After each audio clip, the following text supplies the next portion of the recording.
اب جو لوگ سائنس سے متاثر ہیں یا سائنس کا شوق رکھتے ہیں ان کو یہاں یہ سوال ہوتا ہے کہ ایک طبعی اور معمولی واقعے پر حدیث میں اتنا زیادہ کیوں ڈرایا گیا ہے۔ بسم اللہ الرحمن الرحیم۔ موجودہ زمانے میں فلکیات کے متعلق انسانی معلومات بہت زیادہ آگے بڑھ گئی ہیں۔ چاند، سورج اور زمین کی رفتار کے متعلق باریک سے باریک حساب بھی انسان کے پاس موجود ہیں۔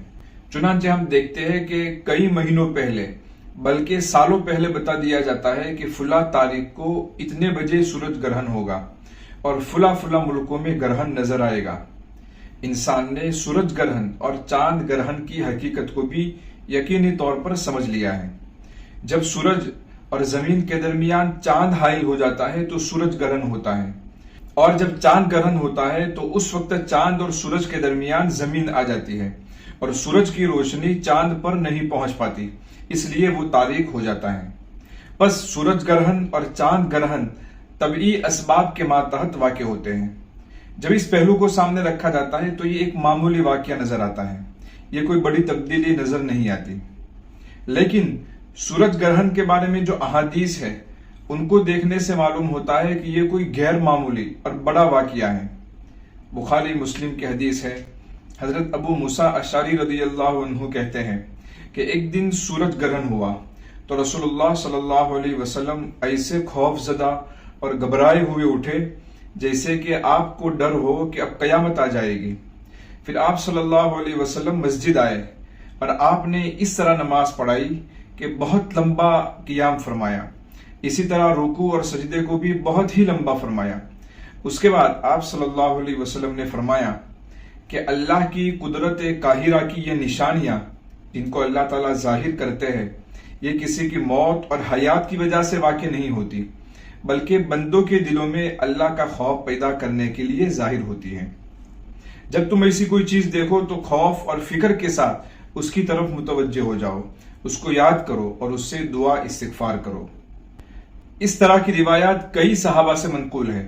سب کا خلاصہ یہی ہے کہ سورج گرہن کے وقت ڈرتے ہوئے اللہ تعالیٰ کی طرف رجوع کرنا چاہیے اور دعا ذکر میں لگ جانا چاہیے۔ اب جو لوگ سائنس سے متاثر ہیں یا سائنس کا شوق رکھتے ہیں ان کو یہاں یہ سوال ہوتا ہے کہ ایک طبعی اور معمولی واقعے پر حدیث میں اتنا زیادہ کیوں ڈرایا گیا ہے؟ ایک معمولی واقعے کو غیر معمولی کیوں بنا دیا گیا؟ کہنے کا مطلب یہ ہوتا ہے کہ کیا یہ خوف لا علمی کی وجہ سے تھا؟ اس کا جواب یہ ہے کہ اگرچہ سورج گرہن طبعی اسباب کے ماتحت پیش آنے والا واقعہ ہے، لیکن ان طبعی اسباب کے پیچھے مسبب الاسباب کا ہاتھ ہے، یعنی کہ ایک ایسی طاقت کا ہاتھ ہے جس نے تمام چھوٹی بڑی مخلوقات کو کنٹرول کیا ہے۔ وہ جب چاہے اسباب کو ناکام کر سکتا ہے، وہ جب چاہے زمین و آسمان کو ریزہ ریزہ کر سکتا ہے، سورج کو بے نور کر سکتا ہے۔ جب کائنات میں کوئی نیا واقعہ پیش آتا ہے جیسے کہ سورج گرہن کا واقعہ پیش آنا، تو اس غیبی طاقت کا مشاہدہ ہوتا ہے، اس کی قدرت اور جلال کا مشاہدہ ہوتا ہے۔ اس کا نتیجہ یہ ہوتا ہے کہ خوف کی کیفیت طاری ہوتی ہے۔ گویا یہ نئے واقعات اس غیبی طاقت کی یاد دہانی کا کام کرتے ہیں۔ یہ واقعات یاد دلاتے ہیں کہ ایک ایسی ہستی ہے جو چاہے تو دنیا کو ہمیشہ کے لیے تاریک بنا دے، جو چاہے تو سورج کی گرمی سے دنیا کو محروم کر دے۔ اس لیے اس کی ناراضگی سے اور پکڑ سے بچنے کی فکر کرنی چاہیے۔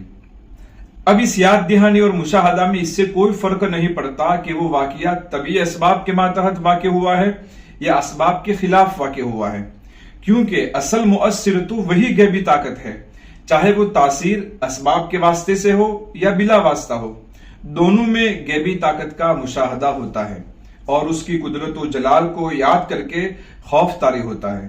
اور ایسے نادر مواقع کو اس غیبی طاقت کے مشاہدے کو کبھی کرنے کا ذریعہ بنانا یہ بھی عین ایمان کا تقاضا ہے۔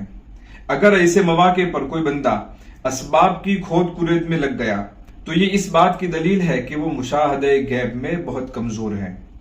خلاصہ یہ کہ نظر جب اسباب سے آگے بڑھ کر حقیقی سبب تک پہنچتی ہے تو طبعی اور غیر طبعی واقعے کا فرق بے معنی ہو جاتا ہے، اور ہر ایسے واقعے سے تأثر پیدا ہوتا ہے جس سے مشاہدہ غیب میں قوت اور شدت پیدا ہو۔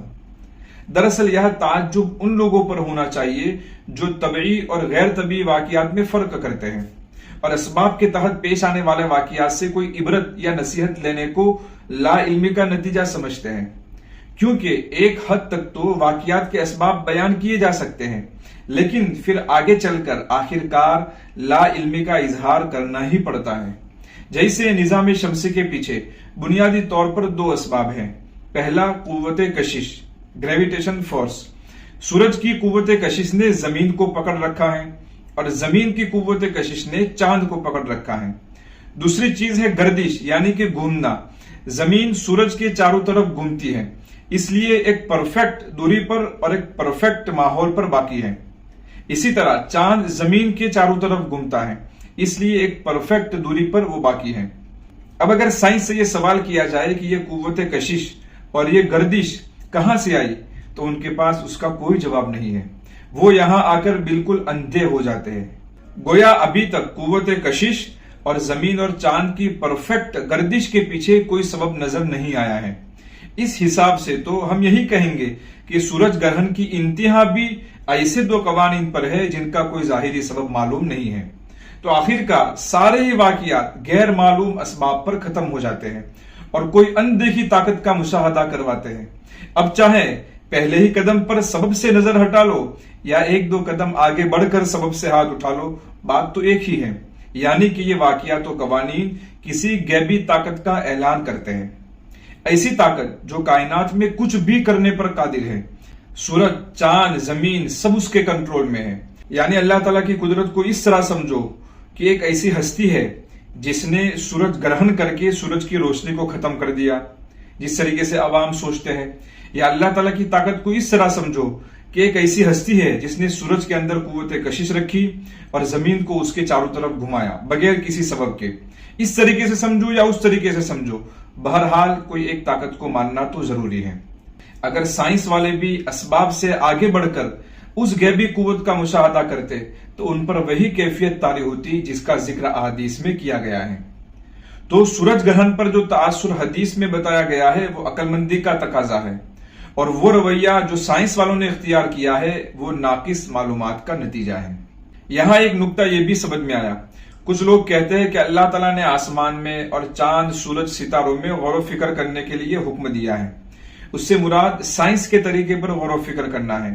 جس طرح سائنس ان چیزوں کی باریک باریک معلومات حاصل کرنے کی کوشش کرتی ہے، اسی طرح قرآن بھی اس راستے پر آگے بڑھنے کی ترغیب دیتا ہے، یعنی کہ سائنس کی تائید قرآن سے ہوتی ہے۔